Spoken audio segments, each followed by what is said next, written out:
TV personality na si Paolo Contes, sinagot na nga ang katanungan ng TV host na si Tito Boy Abunda patungkol sa kanyang relationship status programa sa Fast Talk with Tito Boy Abunda. Katanungan niya ni Tito Boy, ang sabi nga niya dito, the question is, dahil ito ay napag-uusapan, tanong ng bayan, kayo na nga ba ni Ara San Agustin or kayo ba ni Yen Santos?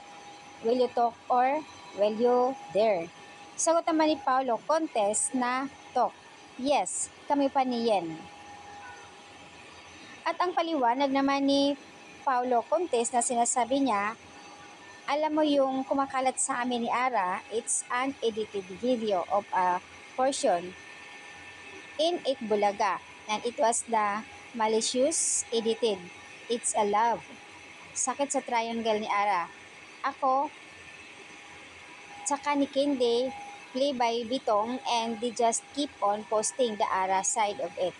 Yun po yung paliwanag ni Paolo Contes. Dahil kumakailan lang po, last week, nagiging usap-usapan nga sa social media kung saan ay nagkalat nga ang video na kinis nga ni Paolo Contes ang noo ni Ara San Agustin.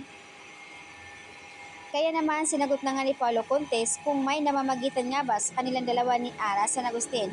So yun po yung paliwanag nga niya na walang namamagitan sa kanila at ang pag-aamin pa nito na sila pa rin ni Yen Santos.